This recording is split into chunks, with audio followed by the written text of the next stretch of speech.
والصلاة والسلام على سيد الأنبياء والمرسلين أما بعد أعوذ بالله السميع العليم من الشيطان الرجيم بسم الله الرحمن الرحيم فأما الإنسان إذا ما ابتلاه ربه فأكرمه ونعمه فيقول ربي أكرمن وأما إذا ما ابتلاه ربه فقدر عليه رزقه فيقول ربي أهانن كلا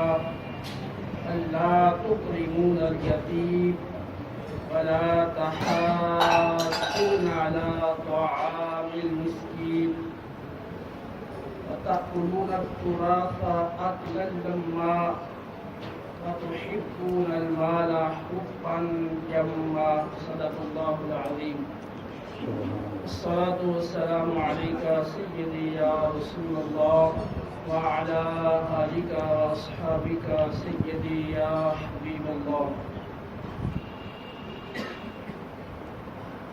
اللہ رب العالمین جل جلالہ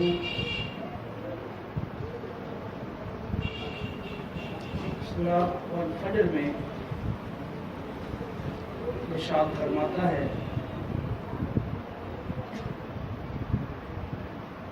فَأَمَّا الْإِنسَانُ إِذَا مَا ابْتَلَاهُ رَبُّهُ فَأَكْرَمَهُ وَنَعَّمَهُ فَيَقُولُ رَبِّي أَكْرَمَنِ. انسان کی حالت یہ ہے کہ جب اللہ رب العالمین انسان کا رب انسان کو آزماتا ہے اور اسے عزت دیتا ہے، نعمت دیتا ہے، تو انسان کہتا ہے کہ میرے رب نے میری عزت کی. وَأَمَّا إِذَا مَا ابْتَلَاهُ رَبُّهُ، اور جب انسان کا رب انسان کو آزماتا ہے فَقَدَرَ عَلَيْهِ رِزْقَهُ، اور انسان پر اس کے رزق کو، روزی کو تنگ کر دیتا ہے فَيَقُولُ رَبِّي أَهَانَنِ، تو انسان کہتا ہے کہ میرے رب نے مجھے ذلیل کر دیا، میری توہین کی. انسان یہ سمجھتا ہے کہ عزت اور ذلت کا مدار دولت مندی اور افلاس پر ہے. جو خوشحال ہو، مال و دولت والا ہو تو وہ عزت والا ہے، وہ مرتبے والا ہے. جو تنگ دست ہو، جو مفلس ہو، وہ ذلت والا ہے. اللہ رب العالمین جل جلالہ فرماتا ہے کلا، ہرگز ایسا نہیں. یہ مت سمجھو کہ جس کو اللہ تعالیٰ نے دولت دی ہے، نعمتیں دی ہیں، تو اللہ رب العالمین کے ہاں چونکہ وہ عزت والا ہے اس لیے اللہ تعالیٰ نے اسے یہ نعمتیں دی ہیں. اسی طرح تنگ دست کے بارے میں یہ مت سمجھو کہ اللہ تعالیٰ کے ہاں چونکہ وہ ذلیل ہے اس لیے اللہ تعالیٰ نے اسے تنگ دستی میں ڈال دیا ہے، اس کو دولت نہیں دی. یہ تو اللہ رب العالمین جل جلالہ کی طرف سے ایک امتحان ہے، ایک آزمائش ہے. وہ جسے چاہے جیسے چاہے آزماتا ہے. چاہے تو کسی کو دولت دے کر، اولاد دے کر، نعمتیں دے کر آزمائے، اور چاہے تو کسی کو تنگدستی اور افلاس اور بے اولادی کی ذریعے سے آزمائے. اللہ رب العالمین کی بارگاہ میں عزت اور ذلت کا معیار دولت مندی اور افلاس اور غربت نہیں ہے. اس کی بارگاہ میں عزت کا معیار ان اکرمکم عند اللہ اتقاکم، بے شک اللہ کے ہاں زیادہ عزت والا وہ ہے جو زیادہ تقوی والا، پرہیزگاری والا ہے، جو اللہ کا زیادہ فرمانبردار ہے، اطاعت گزار ہے. اللہ رب العالمین کی بارگاہ میں عزت اور مقام اس کا ہے. ہاں وہ مالدار ہو یا تندرست ہو. اور جو نافرمان ہے اللہ رب العالمین کی بارگاہ میں اس کی عزت نہیں، اس کا مرتبہ نہیں، چاہے وہ مالدار ہو اور چاہے وہ غریب ہو. تو اللہ رب العالمین کا کسی کو نعمتیں عطا کرنا یہ اس کے اللہ کے ہاں عزت دار ہونے کی دلیل نہیں، اور کسی کو اللہ تعالیٰ کا نعمتیں کم دینا یہ اس بات کی دلیل نہیں کہ اللہ رب العالمین کی بارگاہ میں وہ ذلت والا ہے. عزت اور ذلت کا معیار وہ اللہ رب العالمین کی اطاعت و نافرمانی پر ہے. اگر اطاعت گزار ہے تو اللہ کے ہاں عزت والا ہے، اگر نافرمان ہے تو اللہ کے ہاں ذلت والا ہے. یہاں فرمایا کہ اللہ ہرگز ایسا نہیں، بل لا تکرمون الیتیم، بلکہ تمہاری کیفیت اور حالت یہ ہے کہ تم یتیموں کی عزت نہیں کرتے ہو. وَلَا تَحَاضُّونَ عَلَىٰ طَعَامِ الْمِسْكِينِ، اور تم مسکینوں کو کھانا کھلانے کی ترغیب نہیں دیتے ہو. وَتَأْكُلُونَ التُّرَاثَ أَكْلًا لَمًّا، اور میراث کا مال وراثت سمیٹ کے کھاتے ہو. وَتُحِبُّونَ الْمَالَ حُبًّا جَمًّا، اور تم مال سے، دنیاوی مال و دولت سے جی بھر کر محبت کرتے ہو. صحیح بخاری کی حدیث ہے، پیارے آقا صلی اللہ علیہ وسلم نے ارشاد فرمایا، جو شخص یتیم کی کفالت کرے، اس کی پرورش کرے، ہاں اس کا رشتہ دار ہو یا غیر ہو، یتیم کی پرورش کرنے والا قیامت والے دن میرے ساتھ جنت میں ایسے ہوگا جیسے یہ 2 انگلیاں ہیں. صحیح بخاری صحیح مسلم کی حدیث ہے، پیارے آقا صلی اللہ علیہ وسلم نے ارشاد فرمایا، بیواؤں اور مسکینوں کی خبر گیری کرنے والا، بیوہ عورتوں اور مسکینوں کی خبر گیری کرنے والا، خیر خواہی کرنے والا، وہ اللہ رب العالمین کی راہ میں جہاد کرنے والے کی مانند ہے. راوی ابو ہریرہ رضی اللہ تعالیٰ عنہ فرماتے ہیں، میرا یہ بھی خیال ہے کہ آپ نے یہ بھی ارشاد فرمایا کہ بیوہ عورتوں کی اور مسکینوں کی خبر گیری کرنے والا وہ رات کو اس قیام کرنے والے کی طرح ہے جو تھکتا نہیں، اور اس روزے دار کی طرح ہے جو مسلسل روزہ رکھتا چلا جائے اور ناغہ نہ کرے. پیارے آقا صلی اللہ تعالیٰ علیہ وسلم نے یتیموں کی کفالت کرنے، بیواؤں، یتیموں، محتاجوں کی پرورش کرنے، ان کی خیرخواہی کرنے، ان کی معاونت کرنے کی احادیث مبارکہ میں بھرپور ترغیب دلائی ہے اور اس پر بڑی بڑی خوشخبریاں سنائی ہیں.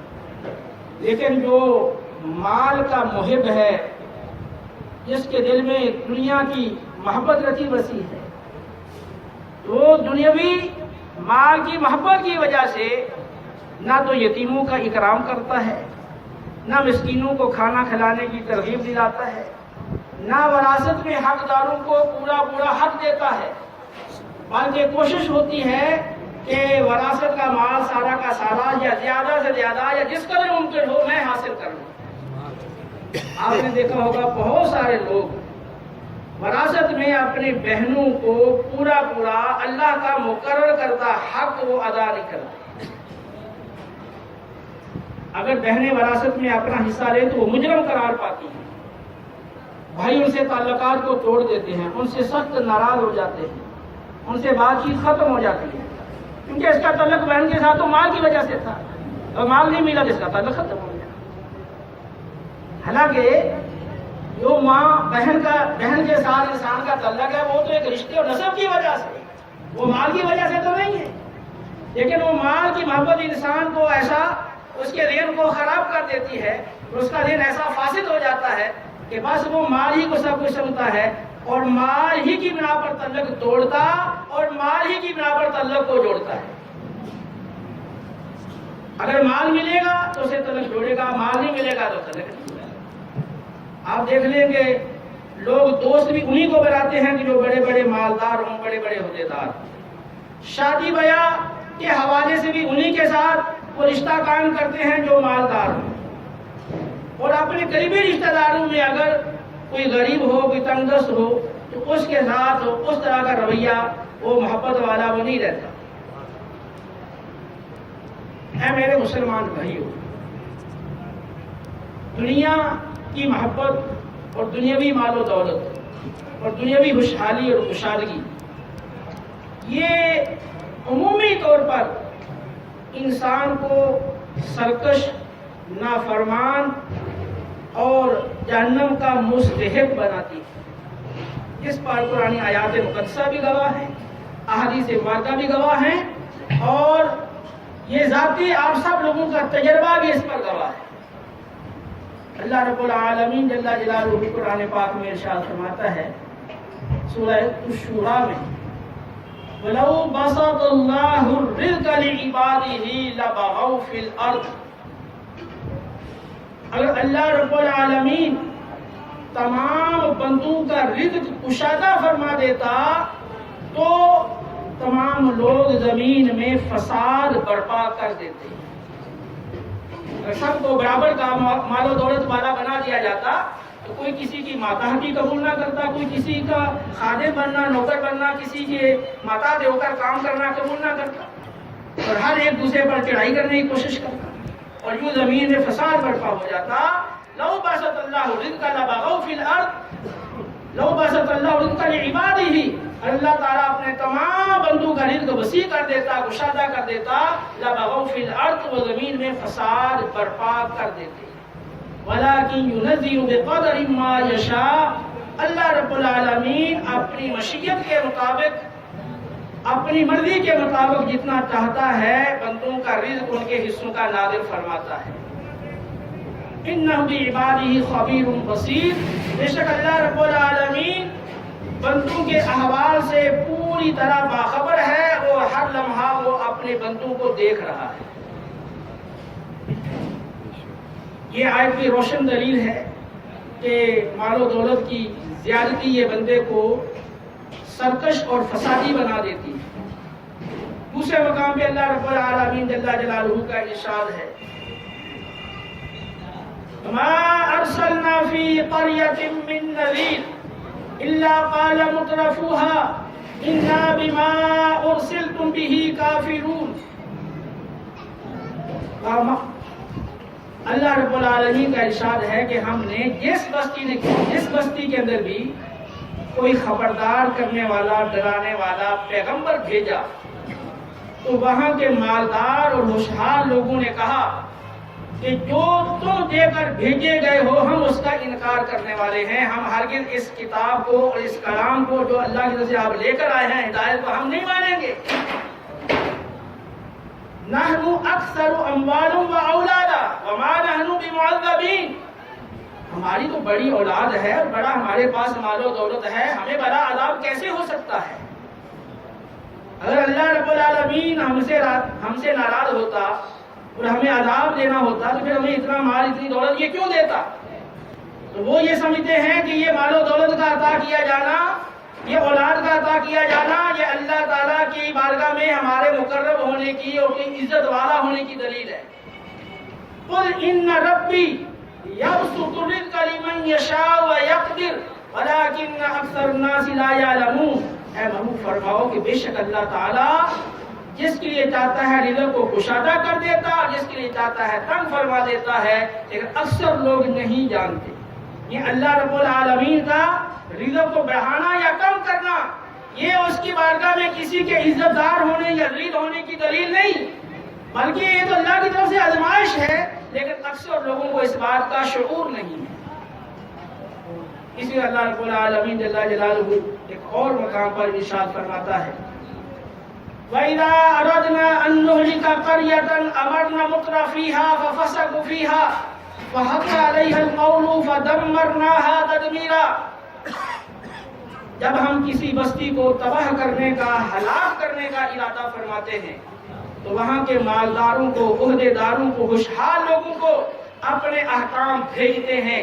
جب وہ ہمارے احکام کی خلاف ورزی کرتے اور حد سے گزر جاتے ہیں، پھر ہمارے عذاب کا وقت آ پہنچتا ہے، پھر ہم اس بستی پہ عذاب نازل کر کے اس کو تباہ کر دیتے ہیں۔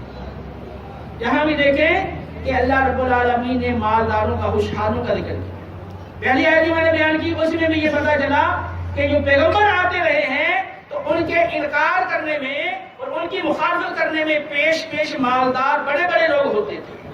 اور اس آیت میں بتایا گیا کہ جب بستی کو تباہ کیا جاتا ہے تو پہلے بڑے لوگوں کو، افسران کو، مالداروں کو، عہدیداروں کو ہدایات بھیجی جاتی ہیں۔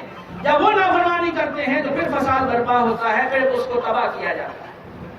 اسے اللہ رب العالمین ارشاد فرماتا ہے وَلَوْلَا أَن يَكُونَ النَّاسُ أُمَّةً وَاحِدَةً لَجَعَلْنَا لِمَن يَكْفُرُ بِالرَّحْمَنِ لِبُيُوتِهِمْ سُقُفًا مِّن فِضَّةٍ وَمَعَارِجَ عَلَيْهَا يَظْهَرُونَ وَلِبُيُوتِهِمْ أَبْوَابًا وَسُرُرًا عَلَيْهَا يَتَّكِئُونَ وَزُخْرُفًا وَإِن كُلُّ ذَلِكَ لَمَّا مَتَاعُ الْحَيَاةِ الدُّنْيَا وَالْآخِرَةُ عِندَ رَبِّكَ لِلْمُتَّقِينَ۔ اللہ فرماتا ہے کہ اگر ہمارے پیش نظر یہ بات نہ ہوتی کہ لوگ تمام کے تمام ایک دین یعنی کفر پر جمع ہو جائیں گے، تو ہم تمام رحمان کا انکار کرنے والے کافروں کے گھروں کی چھتیں، چڑھنے کی سیڑھیاں اور دروازے اور بیٹھنے کے تخت یہ سونے اور چاندی کے بنا دیتے ہیں۔ اللہ فرماتا ہے کہ اگر ہم اس بات کا خیال نہ رکھتے، یہ بات ہمارے پیش نظر نہ ہوتی کہ سارے کے سارے لوگ یہ مال و دولت کی حصول کی خاطر سب کے سب کافر ہو جائیں گے، تو ہم کافروں کی اتنی دولت دیتے کہ ان کے بیٹھنے کے تخت، ان کے دروازے سونا چاندی کے بنا دیتے، ان کے گھروں کی چھتیں سیڑھیاں وہ سونے چاندی کی بنا دیتے۔ لیکن فرمایا کہ یہ سب کا سب محض جیتی دنیا کا سامان ہے اور بہترین آخرت و پرہیزگاروں کے لیے ہے۔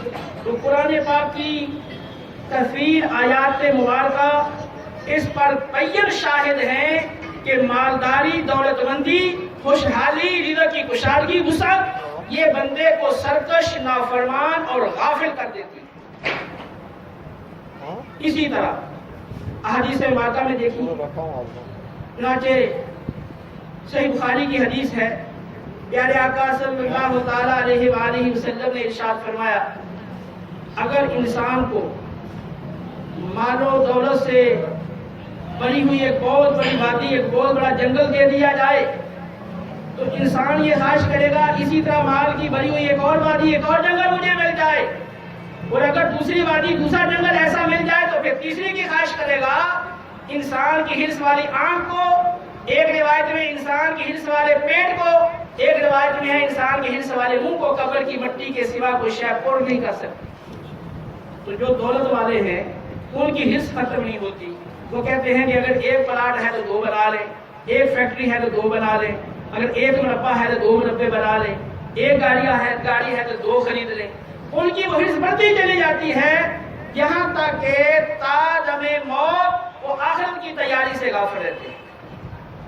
اس لیے ترمذی شریف کی حدیث پاک ہے، پیارے آقا صلی اللہ علیہ وسلم نے ارشاد فرمایا 2 چیزیں انسان کے دین کو اس قدر نقصان پہنچاتی ہیں کہ 2 بھوکے بھیڑیے اگر بکریوں کے ریوڑ میں داخل ہو جائیں وہ بھی اتنا فساد اور نقصان نہیں کرتے۔ نمبر 1 عہدہ پانے کی ہرس کہ مجھے بڑا عہدہ مل جائے، اور نمبر 2 مال کی ہرس کہ مجھے مال زیادہ حاصل ہو جائے۔ تو آپ دیکھیں کہ اس وقت زیادہ بڑے عہدیدار اور زیادہ بڑے مالدار وہی دین کی مخالفت اور دین کی خلاف ورزی، اللہ کی نافرمانی وہ زیادہ کرنے والے ہیں۔ لیکن رشوتیں کھانے والے کون ہیں؟ چھوٹے سے چھوٹے افسر سے لے کے بڑے سے بڑے افسر تک چلے جائیں، تمام کے تمام الا ماشاءاللہ کوئی عقل سلیم والا ہو، ورنہ سب کے ساتھ دیکھیں گے رشوتیں کھا رہے ہیں، اور ایسی بھاری رشوتیں اور ایسے ان کے رشوت لینے کے انداز ہیں کہ آپ سوچ ہی نہیں سکتے کیسے کیسے انہوں نے انداز اختیار کیا۔ یقین کریں کہ کئی دفعہ بعض لوگوں سے گفتگو ہوتی ہے تو حیران ہو جاتے ہیں کہ یار کس طرح سے یعنی یہ افسران لوگ قوم کو لوٹ رہے ہیں اور اس طرح یہ مظلوموں پر اور غریبوں پر اس طرح ظلم کر رہے ہیں۔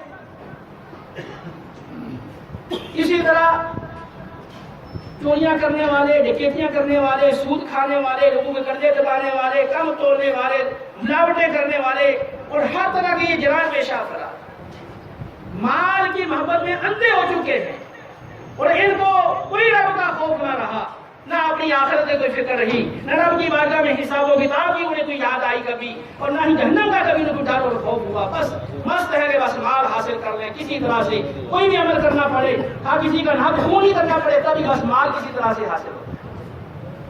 تو یہ عہدے کی حرص اور مال کی حرص انسان کے دین کو اتنا نقصان پہنچاتی ہے کہ بھوکے بھیڑیے بکریوں کے ریوڑ میں داخل ہو جائے وہ بھی اس کا فساد اور نقصان نہیں پہنچاتا۔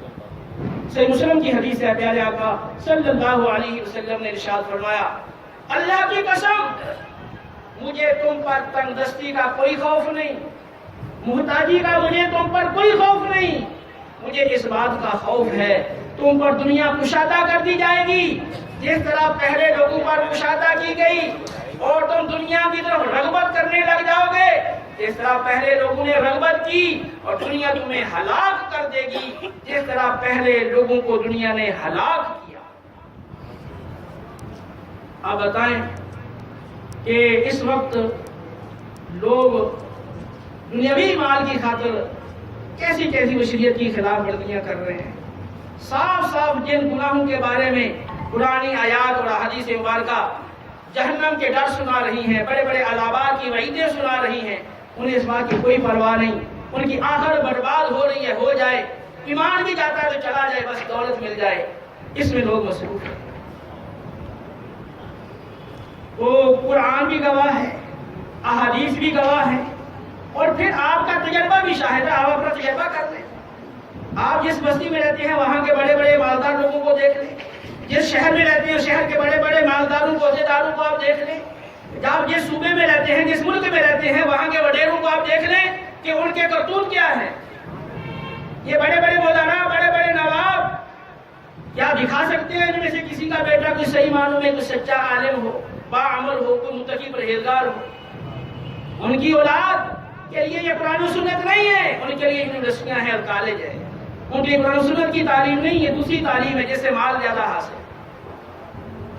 اسی طرح سب لوگوں کی روش ہے، دنیا کی خاطر جتنا بڑی مشقت والا کام کوئی سونپ دیا جائے انسان کرنے کے لیے تیار ہے، جتنا مرضی بڑے سے بڑا کام آپ کسی کو سونپ دیں اور دولت کا لالچ دے دیں انسان کرے گا۔ سخت گرمی ہے، آپ خود آپ کی اپنی کیفیت یہ ہے کہ آپ پنکھے کے نیچے آپ کو چین نہیں آ رہا، گرم لو چل رہی ہے، لیکن آپ رقم دیں اور کہیں گے یہ اینٹوں کے بھٹے پہ کام کرنا ہے تو پورا دن وہاں مزدوری کریں گے، مٹھائی بنانی ہے آگ کی بھٹیوں پر مٹھائی بنائیں گے اور سارا دن آگ کے سامنے کھڑے رہیں گے۔ رمضان کے روزے جاتے ہیں تو جائیں کوئی پرواہ نہیں، رب ناراض ہوتا ہے تو ہو، لیکن دولت تو مل رہی ہے نا۔ جسم بھی پوری مشقت کے اندر ڈال دیا، ادھر رب کی نافرمانی بھی ہو رہی ہے، لیکن یہ دولت کے لالچ میں سب کچھ ہو رہا ہے۔ اسی طرح آپ دیکھ لیں جتنے بھی مشقت والے کام ہیں، سخت سے سخت کام کی کوئی آپ مثال لے لیں، لیکن دنیا کی دولت کی خاطر انسان کرنے کے لیے تیار ہے۔ اگر جو لوگ جن کے لیے یہ دین پڑھنا، دین سیکھنا، دین پہ عمل کرنا یہ بہت مشکل نظر آتا ہے، ان کو آپ دنیا کا لالچ دے دیں، یہ ایک نماز پڑھو گے تو 1000 روپیہ دیا جائے گا، 5 نمازیں پڑھو گے تو روزانہ 5000 روپے دیے جائیں گے۔ میں دعوے سے کہتا ہوں پورے پاکستان میں ایک بندہ بے نمازی نہیں ملے گا۔ داڑھی رکھنا یہ بڑا مشکل کام ہے، کیونکہ یہ رسول اللہ کی سنت ہے اور ہمیں اسے شرم آتی ہے۔ آج مسلمان کی ایمان کی حالت یہ ہے کہ یہود و نصارہ کی نقل کرے تو کوئی شرم کی بات نہیں، لیکن رسول اللہ کی اگر سنت پہ عمل کرے گا، طریقے پہ چلے گا تو شرم آتی ہے۔ واللہ عالم ایسے لوگوں کا ایمان وہ کیسا ایمان ہے۔ آج عرب کی حالت بھی عجیب ہے اور عجم کی حالت بھی عجیب ہے، لیکن اس کے لیے پیسے دیے جائیں کہ آپ داڑھی رکھو، آپ کو لالچ دیا جائے تو کیا کرنے کے لیے تیار۔ یعنی جو شخص عہدہ حاصل کرنے کے لیے یا مال حاصل کرنے کے لیے اپنے تن من کی بازی لگانے کے لیے تیار ہے تو کیا وہ دولت کی خاطر یہ کام نہیں کرے؟ آپ دولت دیں اور لالچ دیں کہ اگر قرآن کا عالم ہوگا، حدیث کا عالم ہوگا، اس کو 5 لاکھ ماہانہ تنخواہ دی جائے گی، آپ دیکھیں گے سارے یونیورسٹیاں اور یہ کالج خالی ہو جائیں گے، آپ دیکھیں گے قرآن پڑھنے والے ہر طرف آپ کو نظر آئیں گے، حدیثیں پڑھنے والے، سیکھنے والے آپ کو نظر آئیں گے۔ یعنی اللہ اور اس کے رسول کی رضا کی خاطر اطاعت کرنے کے لیے تیار نہیں، اپنی آخرت کی خاطر اللہ رب العالمین کی اطاعت کرنے کے لیے تیار نہیں، جہنم کے ڈر اور خوف کی خاطر وہ کرنے کے لیے تیار نہیں، لیکن دولت کی خاطر سب کچھ کرنے کے لیے تیار ہے۔ دولت سے ان کو چاہو تو اطاعت کروا لو، چاہو تو نافرمانی کروا لو، بس دولت جیسے مل جائے، اطاعت میں مل جائے تو اطاعت کریں گے، اگر دولت نافرمانی میں ملے تو نافرمانی کریں گے۔ اس لیے اللہ رب العالمین جل جلالہ نے قرآن پاک میں مال اور اولاد کا بڑی کثرت کے ساتھ ذکر کیا۔ کثیر آیتیں ہیں جن میں مختلف انداز میں انسان کو آگاہ کیا گیا کہ یہ مال و دولت سے ہوشیار رہنا، یہ کہیں تمہیں اللہ کی اطاعت سے غافل نہ کر دے۔ انما اموالکم اولادکم فتنہ واللہ عندہ اجر عظیم، سورہ تغابن ہے۔ وَاعْلَمُوا أَنَّمَا أَمْوَالُكُمْ وَأَوْلَادُكُمْ فِتْنَةٌ وَأَنَّ اللَّهَ عِندَهُ أَجْرٌ عَظِيمٌ، یہ سورۃ الانفال ہے۔ دونوں آیتوں کا یہی مفہوم ہے کہ یہ بے شک مال اور اولاد یہ تمہارے حق میں بہت بڑی آزمائش ہے، اور بہترین اجر تو اللہ کے پاس ہے۔ تو مال اور اولاد یہ بہت بڑی آزمائش ہے۔ اللہ تعالیٰ بندے کو آزماتا ہے مالداری سے بھی اور تنگ دستی سے۔ لوگ سمجھتے ہیں کہ مالداری والی آزمائش وہ آسان ہے، اس میں بندے کو آسانی ہوتی ہے، حالانکہ مالداری والی آزمائش یہ سخت ہے۔ جس کو اللہ مال سے آزماتا ہے اس میں کوئی کامیاب ہوتا ہے، اکثر ناکام ہو جاتے ہیں، غافل ہو جاتے ہیں۔ اللہ رب العالمین اس لیے اپنے بندوں کو بار بار مال و دولت کے بارے میں ذکر فرماتا ہے۔ یا ایھا الذین آمنوا لا تلہکم اموالکم ولا اولادکم عن ذکر اللہ وَمَن يَفْعَلْ ذَلِكَ فَأُولَٰئِكَ هُمُ الْخَاسِرُونَ، اے ایمان والو تمہارا مال اور تمہاری اولاد کہیں تمہیں اللہ کی یاد سے، اس کی اطاعت و فرمانبرداری سے غافل نہ کر دے، اور یاد رکھو جو لوگ غافل ہوئے وہ خسارہ پانے والے، وہ نقصان اٹھانے والے۔ اب بتائیں کہ اللہ رب العالمین جل جلالہ یہاں اہل ایمان کو مخاطب کر کے فرما رہا ہے، مومنوں کو فرما رہا ہے کہ اے ایمان والو، اے اہل ایمان، اے مومنو، اگر تم مال اور اولاد کی وجہ سے اللہ کی اطاعت سے غافل ہوئے تو تم خسارہ پانے والے، تم نقصان اٹھانے والے۔ اب بتائیں وہ خسارہ کون سا ہے؟ وہ اخروی خسارہ ہے، وہ اللہ تعالیٰ کے عذابات کے مستحق ہونے کا خسارہ ہے۔ الہاکم التکاثر حتی زرتم المقابر، اللہ فرماتا ہے مال اور اولاد کی زیادہ طلب اور حرص نے تمہیں اپنے رب کی اطاعت و فرمانبرداری سے غافل رکھا، یہاں تک کہ تمہیں موت آ گئی اور تم قبروں میں چلے گئے، تم نے قبریں جا دیکھی۔ یہاں اللہ رب العالمین نے بندوں کی اکثریت کے حوالے سے ہمیں پہلے سے خبر دے دی ہے، یہ ہمیں پہلے سے بیان کر دیا ہے کہ بھاری اکثریت لوگوں کی وہ مال و دولت کی خاطر اور اولاد کی خاطر وہ اللہ کی اطاعت سے موت تک غافل رہتی ہے، اسی طرح وہ خسارے میں رہتی ہے۔ کہ اللہ نے ہمیں خبر دے دی اور ہمیں متنبہ کیا ہے کہ ہم جب یہ کو سنیں تو ہمیں کوئی احساس ہو اور ہم غفلت سے بیدار ہوں۔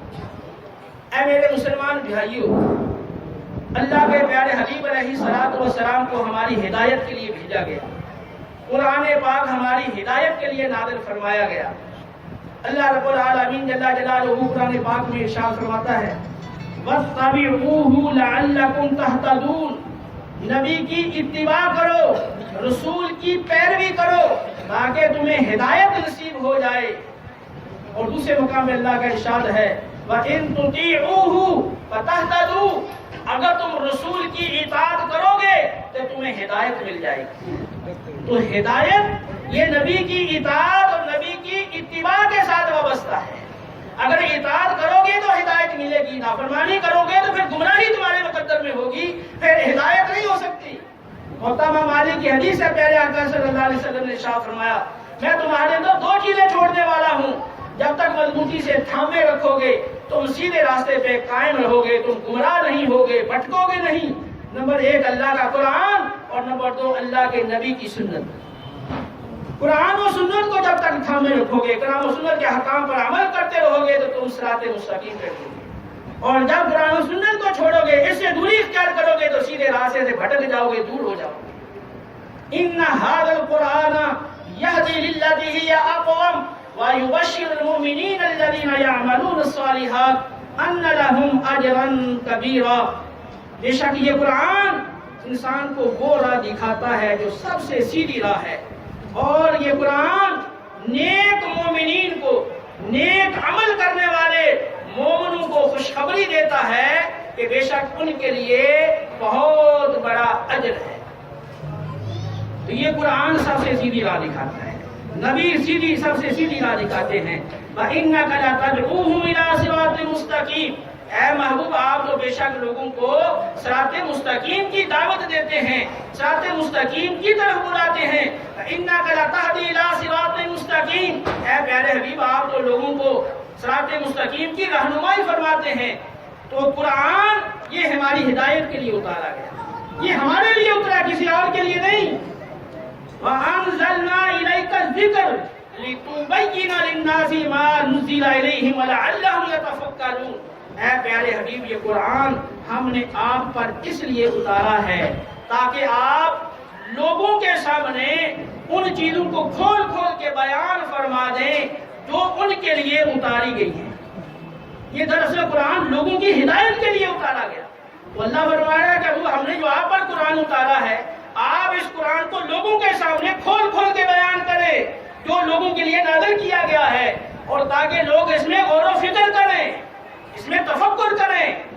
اللہ رب العالمین قرآن پاک میں ارشاد فرماتا ہے وَكَذَلِكَ أَنزَلْنَاهُ قُرْآنًا عَرَبِيًّا وَصَرَّفْنَا فِيهِ مِنَ الْوَعِيدِ لَعَلَّهُمْ يَتَّقُونَ أَوْ يُحْدِثُ لَهُمْ ذِكْرًا، ہمیں اسی طرح عربی قرآن نازل فرمایا، اور اس قرآن میں ہم نے طرح طرح سے ڈر بیان فرمائے ہیں، اور حشر کا، قیامت کا، جہنم کا تذکرہ کیا، اور طرح طرح سے ڈر سنائے ہیں۔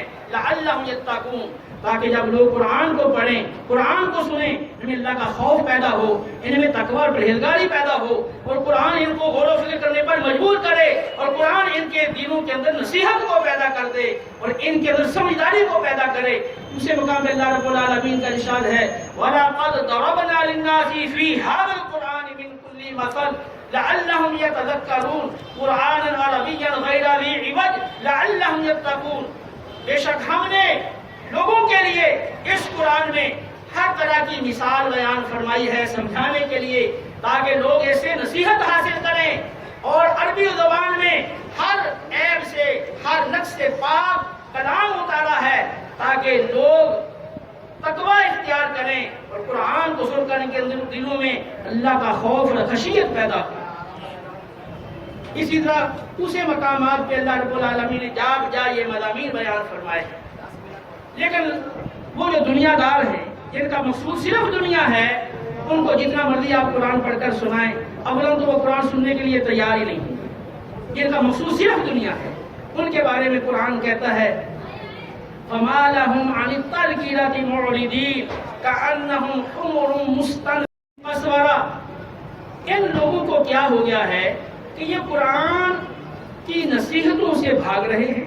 جب قرآن پڑھ کے ان کو نصیحت کی جاتی ہے تو قرآن کی نصیحت سے یہ بھاگ رہے ہیں، گویا کہ جنگلی گدھے ہیں جو شیر کے خوف سے بھاگ رہے ہیں۔ اب جنگلی گدھا ہو اور اس کے پیچھے شیر لگا ہوا ہو، وہ اپنی جان کو بچانے کے لیے کس طرح وہ تیزی کے ساتھ بھاگے گا؟ تو یہاں قرآن نے دراصل کفار کی یہ مثال بیان فرمائی ہے کہ کفار کا قرآن کے ساتھ انداز یہ تھا کہ جب انہیں قرآن پڑھ کر نصیحت کی جاتی تھی تو وہ اس طرح بھاگتے اور کتراتے تھے۔ اسی طرح قرآن پاک میں دوسرے مقام پہ ارشاد فرمایا ما یاتیہم من ذکر من ربہم محدث الا استمعوه وهم یلعبون لاہیۃ قلوبہم، تو جب ان کے رب کی طرف سے کوئی نئی نصیحت آتی ہے، کوئی اور ارشاد نیا اللہ کا آتا ہے، تو وہ اس کو سنتے ہیں اس حالت میں کہ وہ کھیل کود میں مشغول ہوتے ہیں اور ان کے دل بالکل غافل ہوتے ہیں۔ تو یہ ہے کفار کی روش، اور قرآن پاک میں مختلف انداز میں ان کی اس روش کو بیان کیا گیا۔ بلکہ جب قرآن پڑھا جاتا تھا تو وہ خود یہ کہتے تھے وقالو، وہ یہ کہتے تھے کہ جو قلوبنا فی اکنۃ مما تدعونا الیہ، اے رسول، اے نبی، جس ہدایت کی طرف آپ ہمیں بلاتے ہیں، جس چیز کی طرف آپ ہمیں بلاتے ہیں، ہمارے دل تو اس کے حوالے سے غلاف کے اندر اور پردے کے اندر ہے، آپ جتنا مرضی قرآن پڑھیں، قرآن کا اثر ہمارے دلوں تک نہیں پہنچ سکتا، کیونکہ ہمارے دلوں میں غلاف ہے، غلاف کے اندر بند ہے. اور فی اذانی کا وقت، اور کہتے ہیں ہمارے کانوں میں بھی ڈانٹ ہے. آپ جتنا مرضی زور زور سے پڑھیں، ہمارے کانوں میں آپ کی آواز اور یہ قرآن کا اثر نہیں پہنچ سکتا. ہمیں بیننا و بینی کا حجاب، اور کہتے ہیں کہ ہمارے اور آپ کے درمیان ایک بہت بڑا پردہ اور بہت بڑی رکاوٹ ہے، لہذا ہم تک قرآن کا اثر نہیں پہنچ سکتا. فَعْمَلْ إِنَّنَا عَامِلُونَ، آپ اپنا کام کریں، ہم اپنا کام کر رہے ہیں، ہمیں کوئی غرض نہیں ہے قرآن سے. یہ تھا کفار کا طرز عمل. لیکن آج مسلمانوں کا قرآن کے حوالے سے کیا طرز عمل ہے؟ کیوں ہماری ہدایت اور ہمیں فکر آخرت جو ملنی ہے وہ تو قرآن سے ملنی ہے. لیکن ہمارا طرز عمل آپ دیکھیں کہ ہماری جتنی بھی مسلمانوں کی اس وقت بدحالی ہے اور مسلمان طرح طرح کے فتنوں کا شکار ہیں، تو اس کی وجہ تو اصل یہی ہے کہ انہوں نے قرآن سے دوری اختیار کی. اب قرآن سے دوری اختیار نہ کرتے تو آج مسلمانوں کی یہ کیفیت نہ ہوتی، یہ ذلت اور رسوائی مسلمانوں کا مقدر نہ بنتی. آج آپ ذرا دیکھیں کہ آپ کا قرآن سے کیا تعلق ہے. اخبار پڑھتے ہیں، ٹی وی پر خبریں سنتے ہیں، باتیں اپنے دوستوں کے ساتھ بیٹھ کر گپ شپ کرتے ہیں، جہان بھر کی باتیں کرتے ہیں. شادی بیاہوں کے اندر گھنٹوں میرج ہال میں بیٹھ کے گپ شپ ہوتی ہے، کھانے کے انتظار میں گھنٹوں گزر جاتے ہیں، اور لوگوں کے اور بھی اپنے کئی مشاغل ہیں اور سیر و تفریح کے مشاغل ہیں، ان میں مصروف رہتے ہیں. لیکن قرآن سننا ان کے لیے بڑا ناگوار ہے. جمعے کا دن آئے گا، اگر قرآن سننے کا موقع ملتا ہے تو کبھی بھی وقت پہ نہیں پہنچے. اگرچہ اس وقت جو دینی لوگ ہیں ان میں بھی اکثر ایسے ہی ہے کہ جیسے وہ مال کے دل چاہتا ہے کہ بس مال مل جائے، اور دینی لبادہ سے مال کی خاطر اور رکھا ہے. کوئی ہدایت کی بات، کوئی نصیحت کی بات کرنا وہ بہت مشکل ہے ان کے. لیکن اگر آخر ایسے ہیں جو قرآن پڑھتے ہیں، جو ہدایت صحیح معنوں میں لوگوں کو ہدایت کی طرف لاتے ہیں، لیکن اگر ایسے ہیں اور ایسا موقع ملتا بھی ہے تو لوگ کتنے سننے کے لیے تیار ہوتے ہیں.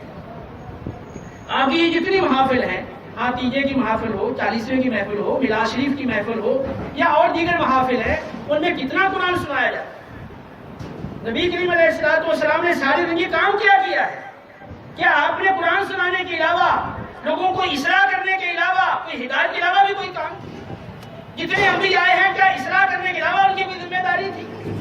لوگوں کو ہدایت کی طرف لاتے تھے، نیکی کی طرف لاتے تھے، گمراہیوں سے نکال کر لوگوں کو ہدایت کی طرف لاتے تھے. الف لام را کتاب انزلناہ الیک لتخرج الناس من الظلمات الى النور باذن ربهم الى صراط العزیز الحمید. اے محبوب، ہم نے یہ قرآن یہ آپ پر اس لیے اتارا ہے تاکہ آپ اس قرآن کو پڑھیں اور پڑھ کے لوگوں کو گمراہیوں سے نکال کر ہدایت کی طرف لائیں، ان کے رب کے اذن سے لوگوں کو صراط مستقیم کی طرف لائیں. قرآن تو اس لیے آیا ہے لوگوں کو ہدایت کی طرف لایا جائے. خود پیارے آقا صلی اللہ علیہ وسلم ارشاد فرماتے ہیں، قرآن پاک میں موجود ہے، انما امرت ان اعبد رب هذه البلدة الذي حرمها وله كل شيء. مجھے تو صرف یہی حکم دیا گیا ہے کہ میں اس گھر کے رب کی عبادت کروں جسے اللہ تعالیٰ نے حرمت والا بنایا ہے اور جس کی ملکیت میں ہر شے ہے. وَأُمِرْتُ أَنْ أَكُونَ مِنَ الْمُسْلِمِينَ، اور مجھے تو یہی حکم دیا گیا ہے کہ میں رب تعالیٰ کی فرمانبرداری کرتا رہوں. وَأَنْ أَتْلُوَ الْقُرْآنَ، اور لوگوں کو ہدایت دینے کے لیے میں قرآن کی تلاوت کرتا رہوں. فَمَنِ اهْتَدَىٰ فَإِنَّمَا يَهْتَدِي لِنَفْسِهِ، اب جو قرآن کی ہدایت حاصل کرے گا تو اپنے بھلے کے لیے کرے گا. وَمَنْ ضَلَّ، اور جو ہدایت حاصل کرنے کی بجائے گمراہی کے راستے پہ قائم رہے گا، فَقُلْ، آپ فرما دو، اِنَّمَا أَنَا مِنَ الْمُنذِرِينَ، میرا کام تو صرف ڈرانا تھا، میرا کام تو صرف سمجھانا تھا، میرا کام تو صرف پہنچا دینا تھا. هَذَا بَلَاغٌ لِلنَّاسِ، یہ قرآن لوگوں کے لیے اطلاع نامہ ہے، لوگوں کو آگاہ کرنے والا یہ خبردار نامہ ہے. اور فرما وَلِيَذَّكَّرُوا وَلِيُنذَرُوا بِهِ، اور یہ قرآن تو اس لیے نازل کیا گیا ہے کہ لوگوں کو خبردار کر دیا جائے، انہیں اطلاع کر دی جائے، پہلے سے مرنے کے بعد جو آنے والے معاملات ہیں ان سے آگاہ کر دیا جائے، پہلے سے خطرے کے بارے میں اس کو بتا دیا جائے، اور تاکہ لوگوں کو وَلِيُنذَرُوا بِهِ، اس قرآن کے ذریعے سے ڈرایا جائے. وَلِيَعْلَمُوا أَنَّمَا هُوَ إِلَٰهٌ وَاحِدٌ، اور تاکہ لوگوں کو بھرپور یقین ہو جائے کہ الہ صرف ایک ہی ہے، عبادت کے لائق صرف ایک ہی ذات ہے. اور اس کے ساتھ لوگوں کو یہ پتا چل جائے وَلِيَذَّكَّرُوا اولو الالباب وَلِيَذَّكَّرَ اولو الالباب، تاکہ جو عقل والے ہیں وہ قرآن کو سن کے نصیحت حاصل کریں. تو یہ قرآن تو اس لیے نازل کیا گیا کہ منہ پڑھ کے لوگوں کو نصیحت کریں. فَذَكِّرْ بِالْقُرْآنِ مَن يَخَافُ وَعِيدٍ، اللہ فرماتا ہے جو میرے ڈرانے سے ڈرتا ہے آپ قرآن پڑھ کے اس کو نصیحت کریں. وَذَكِّرْ فَإِنَّ الذِّكْرَىٰ تَنفَعُ الْمُؤْمِنِينَ، نصیحت کریں، مومنین کو نصیحت کرنا یہ فائدہ دیتا ہے.